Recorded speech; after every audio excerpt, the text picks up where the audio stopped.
Hi you guys, we are back in the gym today. We are targeting the glutes. If you want to try this workout out, there you go, screenshot the screen. Let's get right into it. So the last couple of months with my barbell hip thrust, I was focusing on lower rep ranges and lifting some heavy weight for my strength level and just really building up my strength with my hip thrust. So this month I'm wanting to change directions a little bit and I'm going to be working in higher rep ranges now. So I want to stay with 10 and above reps, cutting back on the weight and focusing more on really strong lockouts at the end of every single rep, as well as longer iso holds at the ends of my sets. So that is what we're focusing on right now, or I should say that's what I'm focusing on right now. This is also a great way to get your glutes on fire. So at the end of every single set on that last rep, you're going to hold that weight at the top, really squeeze those glutes, keep those glutes engaged, keep that core tight, and keep best control of the weight as you can, and aim to hold it for 10 seconds. And you're gonna do that at the end of every single set.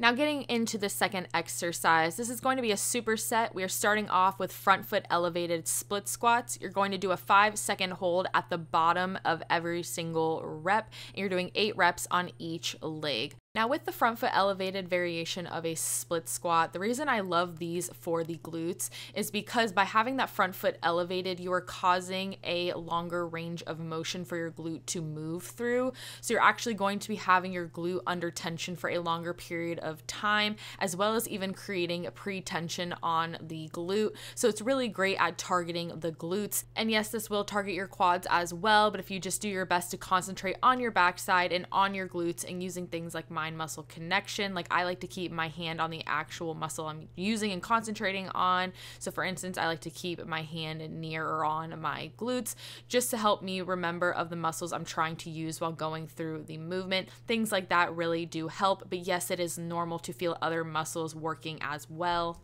And because of my knee issues, I am using a pole just to have there for some slight stability, just to help with that and just protecting myself a little bit more, make myself feel a little bit more comfortable with the movement. And lastly, you just want to make sure that whatever you have your foot elevated on is not too high. I'm using a riser and I have one riser box stacked on each side underneath, and that's about as high as you would need. Most people would probably not even need the one stacked under each side. I just had it without it at first and it was not high enough for me, I felt.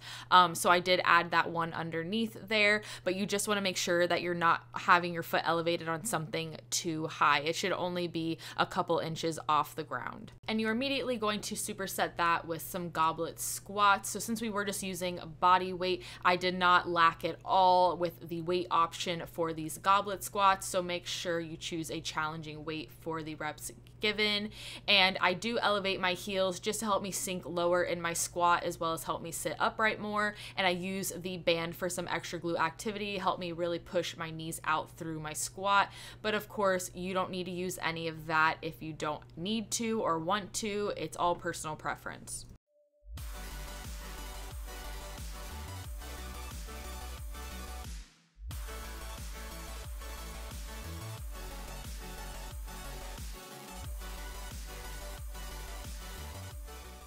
Now moving on to an oldie but a goodie, the hip abduction machine. I actually hadn't been on this machine in probably a month or two, consistently at least, just because I wanted to switch it up since I was doing this exercise so much in my training for so long. I was incorporating other variations of abduction work in my training, so I was excited to get back on it, and the contact you get in your glutes with this machine is like no other. As far as the lean forward, I get questions about that all the time. So the lean forward is personal preference. I like it because I get better contact in my glutes through this movement. If you prefer to sit upright or lean back, that is perfectly fine and up to you, but no, you don't need to lean forward if you don't want to. It's just all about what gives you the best contact through the exercise. And now we're going to be moving on to number 4, which is the Romanian deadlift. You can use whatever extra added resistance you would like. dumbbells, kettlebells, barbell, does not matter. I'm using dumbbells.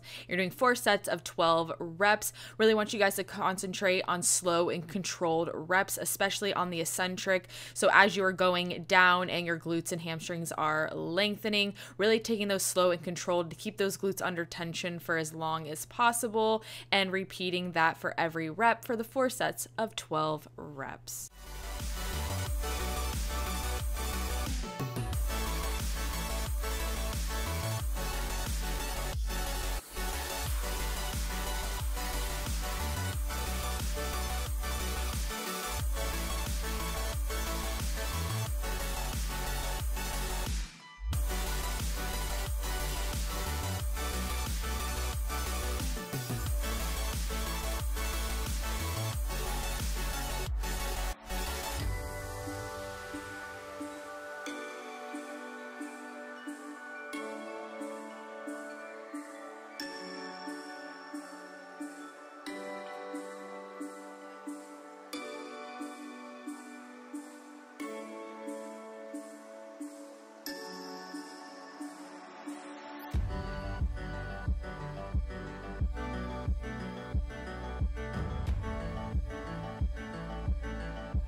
And lastly, we're going to end with some rounded back extensions, just using our body weight here. And as you can see, I'm really concentrating on a solid squeeze at the top, getting a nice strong pause before going down and repeating. You're going to be doing this for 3 sets of 15 reps, and then you are finished. Really hope you guys enjoyed this workout. Thank you guys so much for watching. If you haven't already, or you're new to the channel, subscribe. New videos weekly. So until the next one, bye guys.